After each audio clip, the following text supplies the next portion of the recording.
ouvido palavras tão impactantes, né, com o João Paulo, com a Rádio Transmundial aqui no primeiro domingo de abril, depois a Helena Tanuri no segundo domingo, semana passada o Gerson Borges, e parece que a gente meio que combinou, sabe, João? Até perguntar na reunião da liderança que a gente fez esses dias para trás, você passou algum briefing para o pessoal? Eu falei, não, palavra tema livre, né, porque parece que foi combinado assim as mensagens sobre o que é ser igreja, o que é viver o evangelho, né? O JP falou sobre o filho pródigo, né? E a parábola do filho pródigo, não sei se você que estava aqui se lembra, ele diz, tem gente que se perde fora e tem gente que se perde dentro, né? E deu uma puxada de orelha na gente como igreja, né? Da gente se perder, muitas vezes dentro da instituição, dentro da comodidade de ser igreja. A Helena veio e falou sobre, subiu o sarrafo, né? Sobre como viver o evangelho, é viver o evangelho de uma forma verdadeira, são padrões mais elevados, são padrões mais altos, e como a gente tem levado muitas vezes, como disse a Beth para mim, numa conversa, a Beth falou, a gente leva na flauta, né? Às vezes a gente leva a coisa meio de tranquila. Essa semana passada eu compartilhei até um post do teólogo, professor, escritor Pedro Dulce, lá de Goiânia, e o Pedro estava dizendo o seguinte, o Pedro é talvez mais novo do que eu, mas é um gênio, ele é brilhante, e filósofo, professor e tudo, teólogo, e ele estava dizendo que a sociedade hoje, a gente, como crente, ele não está falando para os de fora, não, para a gente muitas vezes prioriza que escola nossos filhos vão estudar, a gente prioriza que bairro que a gente quer morar, a gente prioriza qual o trabalho, isso, aquilo, que universidade, como é que vai ser, e a coisa que a gente menos prioriza é encontrar uma igreja saudável, bíblica, equilibrada, sabe, boa. E ele disse, a gente vem meio que vai levando, e ele diz, é tempo da gente entender que talvez a primeira prioridade é encontrarmos uma igreja saudável para as nossas famílias, para as nossas vidas, porque ele diz, a partir do evangelho na igreja local, que todas as coisas da vida começam a fluir. Mas a gente inverteu, a gente trata a igreja hoje como uma coisa a mais, assim, meio que supérflua. O importante é a educação, o importante... Uma vez eu escutei há muitos anos atrás, pastor Massal Sugihara, meu querido amigo, chegaram para ele e falaram assim, ai pastor, estou meio preocupada, porque meu filho quer ir para o seminário. E ele falou, mas isso é uma coisa boa. E a pessoa falou, não, mas ele não foi para a faculdade ainda. Eu quero que ele vá primeiro para a faculdade e depois faça o seminário. E ele disse, minha irmã, você tem ideia do que você está passando de mensagem para o seu filho? E ela falou, como assim? Ele falou, você está dizendo para ele, se Deus não for suficientemente fiel para te sustentar no seminário, pelo menos você tem uma profissão para te sustentar. E aí, eu sempre guardei essa mensagem no coração. Quantas vezes a gente prioriza tantas outras coisas, e a gente está vivendo o evangelho, e a gente esquece o que é ser igreja, a gente esquece a importância de viver o evangelho. E às vezes parece, eu evito falar isso, porque parece que a gente está militando em causa própria. Mas, na verdade, a gente não está militando em causa própria. E a grande verdade é que a igreja não é minha, a igreja é do Senhor, a igreja é de Jesus. A igreja aqui não é do Samuel, obrigado Samuel por estar aqui, viu? Prazer receber você. A igreja não é do Samuel, a igreja é de Jesus. Agora é um pouquinho mais do Samuel, porque eles compraram o prédio, graças a Deus e aleluia. Mas a igreja é de Jesus, a igreja é de Jesus, a igreja é de Jesus. E a gente tem que anunciar o evangelho de Jesus. E eu queria fazer uma breve reflexão para a gente ouvir mais o João, e a gente vai ter ceia, viu, João? Não sei quantas ceias você já tomou esse mês, mas a gente vai ter ceia hoje. Sobre Paulo em Efésios, refletindo sobre a unidade da igreja e a multiforme graça da igreja. Eu, como alguns irmãos sabem, além do ministério aqui com a igreja local, nós temos há 19 anos, eu tenho agora completados, servindo a igreja brasileira no treinamento na área de louvor e adoração. Então, tirando os estados do norte, viu, pessoal manauara? Tirando os estados do norte, todos os outros estados do país, nós já tivemos a alegria de estar, de treinar. E assim, já visitei igreja pequena, grande, já falei para 20 pessoas, já falei para 5 mil, 6 mil, 7 mil. Já fui em igreja presbiteriana, luterana, apostólica, assembleia, todo tipo de igreja.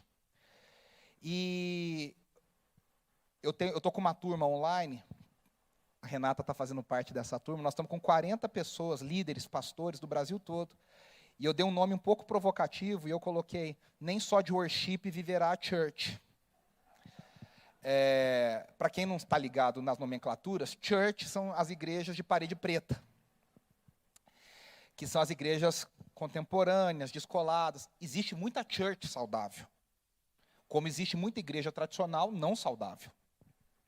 Essa é a primeira coisa que eu quero dizer.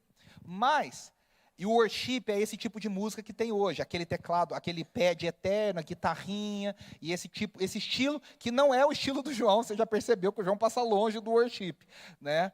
E no Brasil não é nem worship, é worship.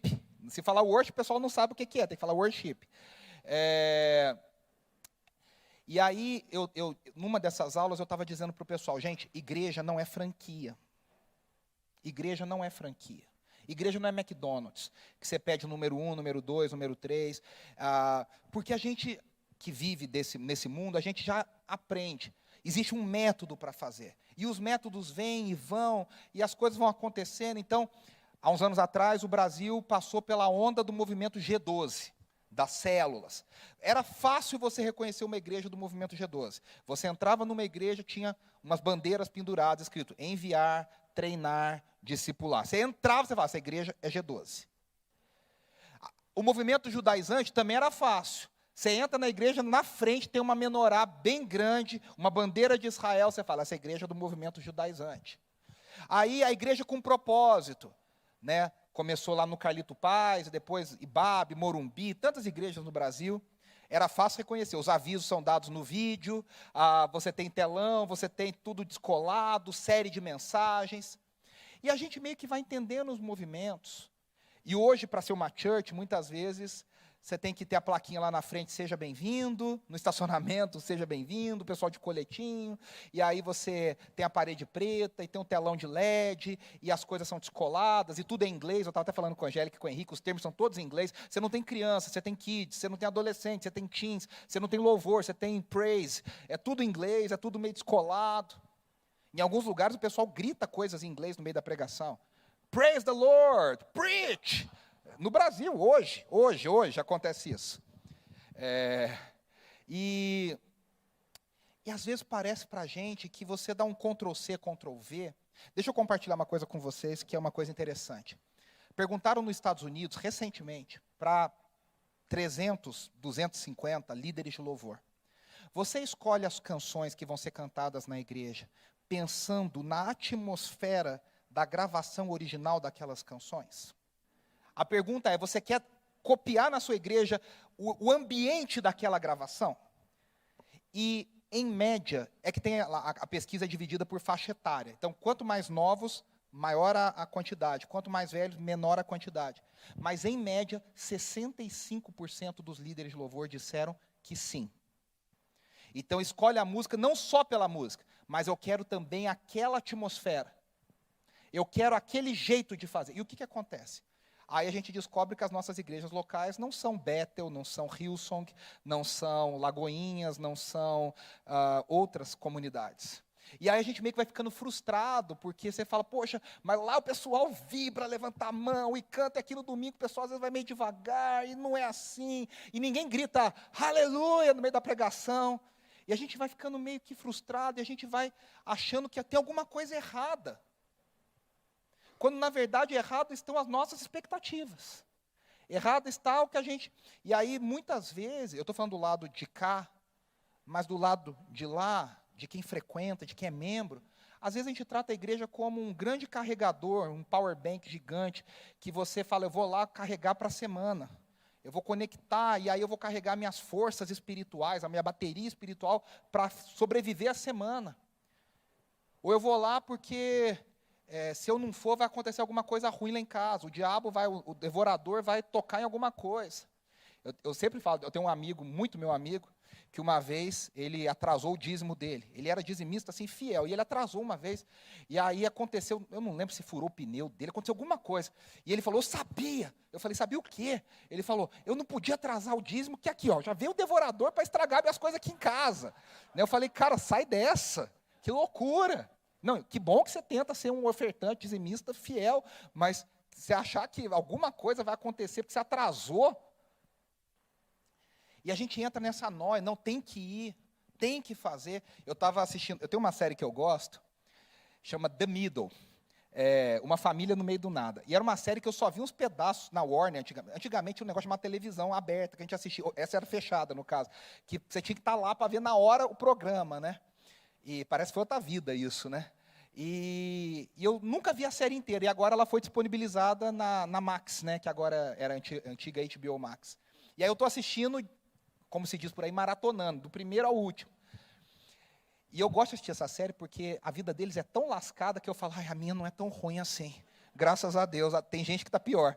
E aí esses dias, era episódio de Natal. A mãe da família, a Frank, estava desolada porque o filho mais velho dela não queria ir no culto de Natal. E ela falou, você tem que ir no culto de Natal. E aí ele fala, mãe, por que você vai na igreja? E aí ela percebeu que ela não sabia por que ela ia na igreja. E aí ela chega para o marido, para o Mike, que é uma parede, ele não tem emoção nenhuma, e ela fala, Mike, eu não sei por que eu quero ir na igreja. Aí ele, ué, então a gente não vai. Ela, não estou falando isso, eu estou falando que eu quero ir, mas eu não sei por que eu quero ir. E ela entrou numa crise. E aí no final do episódio ela fala, eu vou, filho, porque me ensinaram que eu tenho que ir e eu gosto de ir. Olha que loucura, às vezes a gente entra nessa doideira e a gente não entende por que a gente faz as coisas. E a gente não entende por que o evangelho é tão importante, a gente não entende por que estar numa comunhão de uma igreja local é tão importante. É maravilhoso ter a ferramenta da transmissão, mas a ferramenta da transmissão é uma opção temporária e necessária em algumas situações. A pessoa está doente, a pessoa está viajando, a pessoa teve um compromisso, aí ela assiste. Para isso, substituir a comunhão, a vivência da igreja local, não pode. O Gerson falou que semana passada, ser igreja é muito difícil, porque é feito de gente como eu, como você. A gente tem dias, a gente tem momentos, a gente tem situações. E se a igreja é feita de gente como eu e gente como você, já dá para saber que a coisa, em algum momento, vai dar errado. Em algum momento pode trupicar, como a gente fala lá em Minas. Em algum momento pode não dar certo. E aí Paulo nos lembra nesse texto de Efésios algumas coisas, eu quero passar rapidamente. Eu vou ler no versículo 3, ele diz assim, Efésios 4, a partir do 3. Façam todo o esforço para conservar a unidade do Espírito pelo vínculo da paz. Há um só corpo e um só Espírito, como também uma só esperança quando foram chamados. Há um só Senhor, uma só fé, um só batismo. Um só Deus e Pai de todos, que é sobre todos, por meio de todos e em todos. Olha que interessante. Volta lá, Mateus, depois a gente pula. Paulo está falando por que a igreja deve ser uma só. Qual é a fonte da unidade da igreja? E Paulo está dizendo, a fonte da unidade da igreja é que nós temos o mesmo Deus, o mesmo Espírito, o mesmo poder, a mesma fé, o mesmo Evangelho. Tudo em nós é um só. Tudo em nós é um só. Eu não sei se você convive com gente não cristã. Para quem não tem contato com o Evangelho, a coisa mais difícil das pessoas entenderem é por que tem tanta igreja evangélica diferente. As pessoas não entendem. Você fala assim, tem presbiteriano, tem batista, tem metodista, tem a igreja, a comunidade. A pessoa fala, mas por que isso? Eles não conseguem entender. E cá entre nós, às vezes nem mesmo a gente entende. No mundo de hoje, que as coisas estão tão plásticas, tão tudo igual. Eu costumo dizer isso, antigamente, na década de 70, por exemplo, se uma família mudasse de cidade, a família é da presbiteriana. Isso acontecia muito. Muda de cidade, não tem igreja presbiteriana na nova cidade. Ela tem que ir para uma igreja batista. Ela vai mudar, ela vai frequentar. Mas ela vai sofrer. Ela vai falar, puxa, aqui é diferente. Aqui a liturgia é diferente. Porque, historicamente, a liturgia presbiteriana é diferente da liturgia batista, que é diferente da liturgia assembleiana, que é diferente da liturgia metodista. Hoje, a pessoa corre o risco de trocar de igreja e nem perceber que trocou. Porque é tudo igual. A parede é igual, as telas são iguais, a cara do pastor é igual, todo mundo é igual. Tem um lado ruim, que virou um negócio meio globalizado, meio Ctrl-C, Ctrl-V.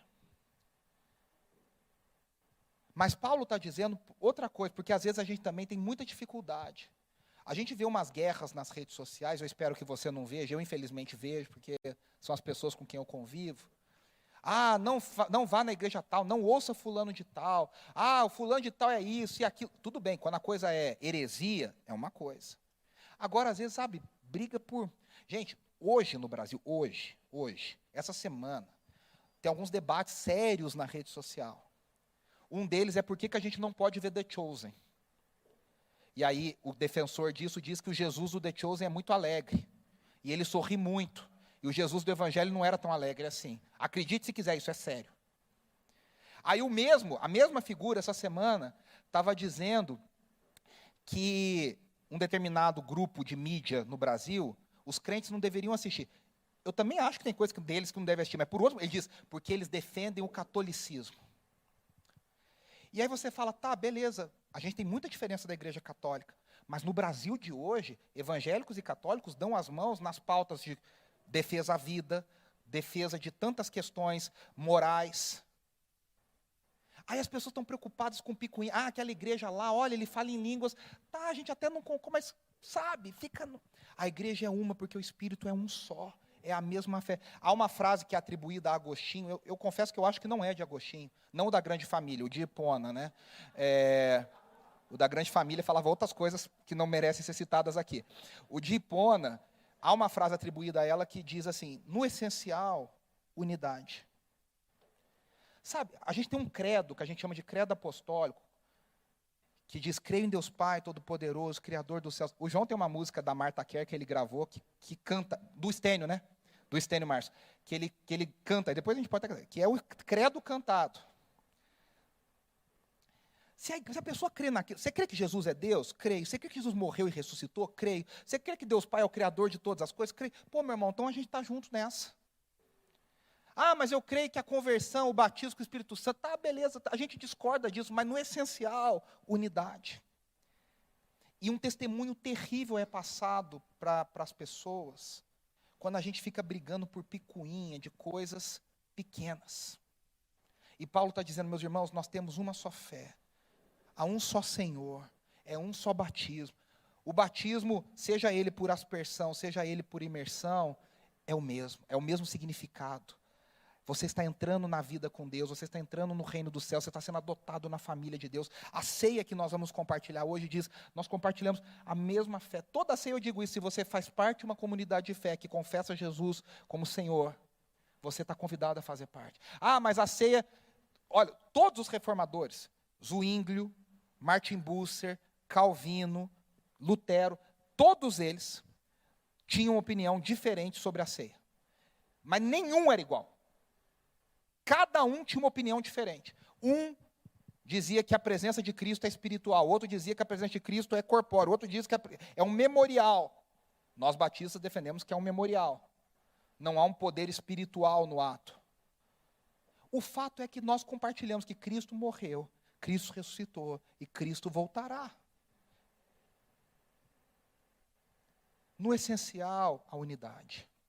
No essencial, caminhemos em unidade. Só que Paulo diz, unidade não significa uniformidade. Uniformidade é característico de ditaduras. Quando Hitler fez o que fez com os judeus, o genocídio, que tem gente que ainda nega, olha que loucura. Aquele genocídio, aquela coisa horrorosa do Holocausto, os judeus perderam o nome e passaram a ter um número. Nos ismos daí, nos comunismos, fascismos, nazismos, tantos ismos, as pessoas deixam de ter, e cá entre nós, nos nossos consumismos da vida, a gente deixa de ter nome, a gente vira um número para uma marca, para alguém, um consumidor. A gente é mais um. A unidade, ela é diferente da uniformidade. A igreja deve ser unida, nunca uniforme. Aí Paulo diz, passa para mim aí, Mateus. Paulo diz assim, a cada um de nós, versículo 7, foi dada a graça, conforme a medida com que Cristo distribuiu os dons. Aqui até um debate, eu não vou entrar nisso, quem que distribui os dons, porque em Romanos 12, 1 Coríntios 12, Paulo fala que é o Espírito que dá os dons, e aqui ele diz que é Cristo que dá os dons. O fato é que a Trindade toda está envolvida nessa tarefa de compartilhar os dons. E aí Paulo está dizendo o seguinte, lá em Romanos 12 ele diz assim, a um é dada a palavra de sabedoria, a outro palavra de conhecimento, a outro dons de curas, no plural, para a gente ficar maluco e falar que curas são essas, porque não é cura, é dom de curas. A outro dom de hospitalidade, a outro dom disso, a outro dom daquilo. Aqui mesmo ele vai dizer, olha, alguns ele designou para apóstolos, outros para profetas, outros para evangelistas, outros para pastores e outros mestres. Na verdade, no grego, eu entendo, e a maioria dos comentaristas entende, que pastores e mestres é uma coisa só. O que significa o seguinte, meus irmãos, a fé é uma só, o Senhor é um só, o batismo é um só, mas o Espírito distribui dons diferentes para pessoas diferentes, em medidas de fé diferentes. Nós somos pessoas diferentes, de cores diferentes, de histórias diferentes, de históricos diferentes, tudo de personalidades diferentes. E Deus nos dotou de talentos diferentes. Para que na dinâmica do Espírito, a igreja não seja uma coisa só, mas a igreja seja multiforme, como diz outro texto da palavra, a multiforme graça de Deus que se manifesta de formas diferentes. E aí, na igreja que é uma só, nós temos focos diferentes. Uma das vozes mais lúcidas, sem dúvida, da nossa geração, que faleceu ano passado, vai fazer um ano agora, Timothy Keller. Nós temos vários livros dele ali atrás. Ele, no Mackenzie, em 2019, a Andressa e eu estávamos lá, a gente ouviu isso pessoalmente. Ele disse assim, se a igreja entendesse a força das diferenças e se unisse nas diferenças, a igreja evangélica seria muito mais forte. Aí ele disse assim, e estava a nata da igreja brasileira, estava sentado ouvindo ele. E ele disse assim, se a gente entendesse que ninguém prega como os presbiterianos, ninguém ora como os assembleianos, ninguém faz missões como os batistas, ninguém fala de santidade como os metodistas, ele começou a citar os pontos fortes das denominações. E se a gente se orgulhasse disso, e entendesse que existem focos diferentes. Dentro da nossa denominação, cada igreja tem um foco. Por que planta? Porque mais uma igreja. Porque a gente vai ter um foco diferente, a gente vai alcançar gente diferente. A linguagem é única. O Espírito faz a multiforme graça para que a gente alcance pessoas que são diferentes. Tem gente que gosta de anotar pregação séria. Comigo está perdido, na pregação séria, pregação ali bonitinha, ponto 1, ponto 2, ponto 3, tem uma igreja para você. Tem gente que gosta de uma pregação um pouco mais descontraída, tem uma igreja para você. Tem gente que gosta de um louvor de hinos, tem uma igreja para você. Tem gente que gosta de louvor mais contemporâneo, tem uma igreja para você. Isso é clientelismo? Não, pode virar, que aí você começa a escolher a sua igreja. Mas o perfil é saudável. Sabe, uma vez uma pessoa veio falar assim, na outra igreja que nós trabalhávamos, falou assim, irmão, eu sinto muita falta de cantar mais hinos. A gente cantava ainda, mas mais hinos. Eu falei, irmã, a gente nunca vai cantar o tanto de hino que a irmã quer. Corre o risco da irmã ficar frustrada o resto do tempo que tiver aqui. Aí ela falou, mas e aí? Eu falei, procura uma outra igreja. Em amor. Uma igreja que cante os hinos que a irmã quer que cante. Porque ela fica frustrada, a gente também fica frustrado, porque aí fica uma pessoa reclamando. Sabe, aquela tranquilidade de falar, tá bom, a nossa igreja talvez não é o seu perfil. Porque a igreja de Cristo se manifesta, e essa é uma parte boa do mundo de hoje. A gente tem a possibilidade de ter perfis diferentes para atingir públicos diferentes. Como Paulo diz, né? Fiz-me tudo para atingir, se possível, a maior parte das pessoas. E às vezes a gente fica brigando porque a gente quer a uniformidade. A gente quer que todo mundo seja igual a gente, que todo mundo pense igual a gente. Nesses anos que eu vou fazer 40 anos ano que vem, Deus tem me mostrado, às vezes a gente fica brigando com tanta coisa, e a gente fala, cara, eu e o João temos um monte de coisa que a gente pensa diferente, eu e o Samuel temos um monte de coisa, qualquer um. Mas a gente escolhe as batalhas que a gente vai guerrear. A gente escolhe as lutas que vale a pena ser compradas. E a maioria das vezes o importante é entender que Deus chama pessoas diferentes, com histórias diferentes, para fazer coisas diferentes, com um objetivo em comum. E aí Paulo caminha para o final e diz assim, no versículo 12, com o fim de preparar os santos para a obra do ministério. Então, o que tem o dom de evangelismo, eu vou dar um exemplo aqui, ele vai ficar bravo comigo, mas eu vou falar. O Stanley é uma pessoa que é um músico profissional, um músico de primeira, quem veio semana passada já viu como o Stanley é. O Stanley tem milhões de histórias que as pessoas falam com ele assim. Tem um caso com o Stanley, eu vou contar. Tem um caso de uma pessoa que trabalhou comigo 10 anos. E essa pessoa nunca me contou nada. Um dia o Stanley chegou mais cedo no ensaio, essa pessoa contou a vida inteira para o Stanley. Aí o Stanley falou, você sabia que fulano passou por isso, por isso, por isso? Eu falei, fiquei com vergonha, né? 10 anos trabalhando junto. Eu falei, não. Ele falou, pois é, hoje ela me contou isso. Porque tem gente que parece que tem essa facilidade da pessoa abrir a vida, de falar, de repente evangelizou, de repente falou, convidou para ir na igreja, e pum, são os evangelistas. Tem gente que tem o dom, tudo vira ensino. Gosta de ensinar, gosta de compartilhar, é o dom de mestre. Tem gente que Deus chama para falar, olha, meu irmão, você precisa se alinhar, pessoa brava, séria. São os profetas. E assim Deus vai fazendo pessoas diferentes. Mas o propósito é o mesmo. Ele diz para preparar os santos para a obra do ministério. Tudo que a gente faz é para a gente crescer espiritualmente. É para a gente se tornar mais parecido com Jesus. Ele diz, para que o corpo de Cristo seja edificado. Em tudo a gente quer que as pessoas sejam abençoadas. É aquilo que Jesus disse, pelos frutos vocês vão conhecer. A pessoa está dando fruto, a pessoa está gerando... Tem lugar que você vai, tem gente que você escuta, que onde essa pessoa passa, você escuta coisas ruins. Nossa, fulano, olha, aqui um monte de gente magoada, olha, falava uma coisa e não cumpria. Graças a Deus tem tanta gente que você escuta e fala, nossa, fulano é uma benção. E o mundo evangélico é desse tamanho aqui, né, gente? Mas é desse tamanho aqui, ó. Fulano é uma benção. Nossa, fulano, onde ele passa, ele deixa um rastro de amor. É uma pessoa abençoadora, uma pessoa que compartilha da vida de Deus. Isso é importante. Aí Paulo termina e diz assim, passa para mim, Mateus. Ele diz assim, até que todos alcancemos a unidade da fé e do conhecimento do Filho de Deus, e cheguemos à maturidade, atingindo a medida da plenitude de Cristo. O que Jesus quer de nós? Que a gente cresça espiritualmente. Que a gente cresça.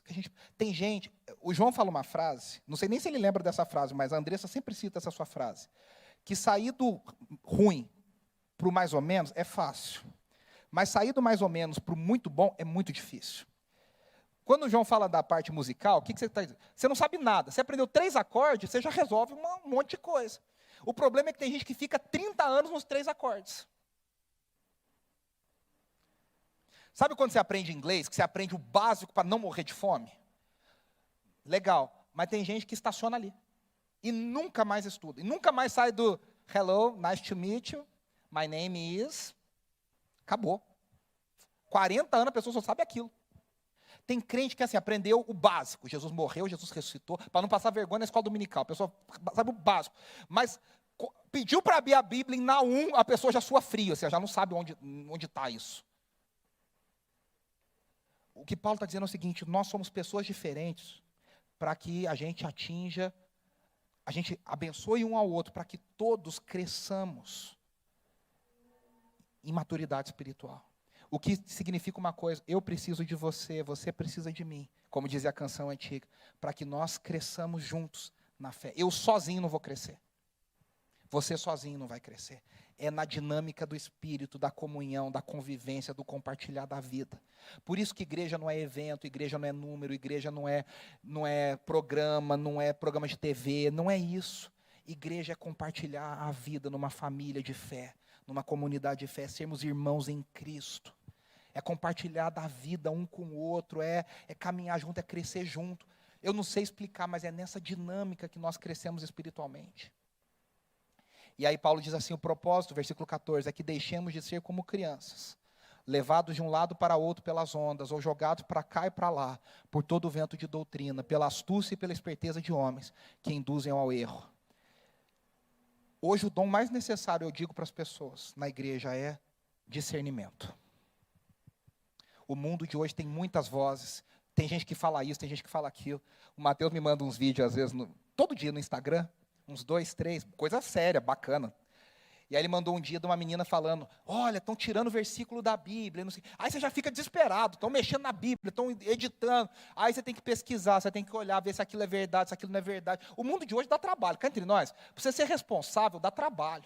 Para você não sair sendo o doidão do WhatsApp que compartilha fake news, você tem que pesquisar, você tem que falar, meu irmão, até a pessoa vendendo coisa é golpe. Você tem que perguntar, você está vendendo mesmo? Você está fazendo mesmo? A pessoa para vender um negócio tem que botar a foto, fala, sou eu que estou vendendo, viu gente? Não é golpe, porque o mundo de hoje está difícil. Tá difícil. Esse dia me falaram, fui pagar no iFood, a maquininha era R$40, paguei 4 mil. Quer dizer, tudo a gente é enganado hoje. No Brasil, o brasileiro nasce com PhD em falcatrua.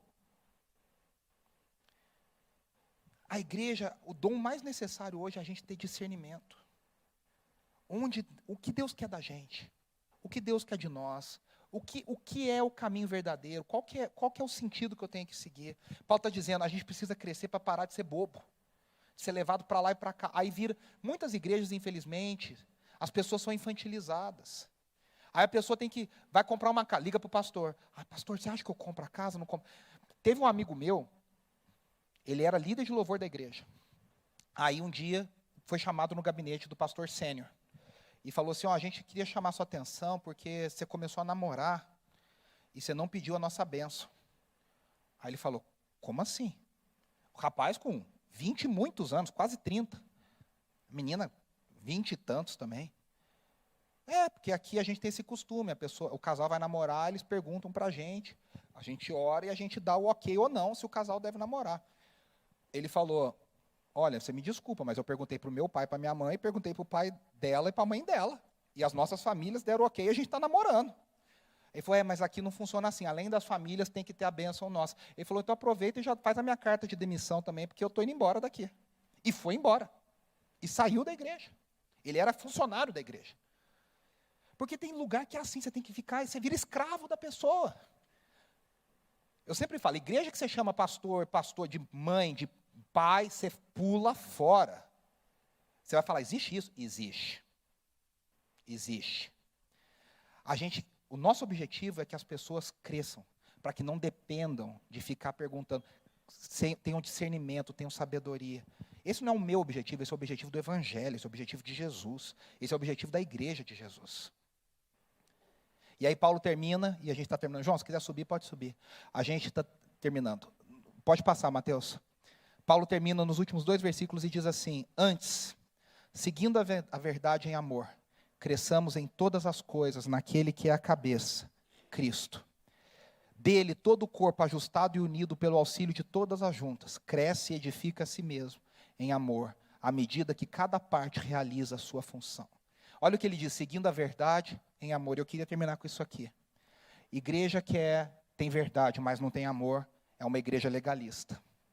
A igreja que tem amor, mas não tem verdade, é uma igreja permissiva. A gente precisa equilibrar o amor com a verdade com o amor. A gente precisa ser um povo da verdade, mas em amor. E precisa ser o povo do amor na verdade. Esse é o desafio do mundo atual. Os desafios estão cada vez mais difíceis. Eu trabalho com líderes e pastores, as perguntas são difíceis. E se eu receber alguém assim? O mundo de hoje é muito complicado. As pessoas estão com medo de ser presas, as pessoas estão com medo de ser censuradas, as pessoas estão com medo de tantas coisas que estão acontecendo. E o que a gente precisa é viver a verdade em amor e viver o amor na verdade. A gente precisa equilibrar. Aí olha o que ele diz, dele, para que todos cresçamos em todas as coisas naquele que é o cabeça, Cristo. Ele é o cabeça da igreja. Ele é o Senhor da igreja. A igreja é dele.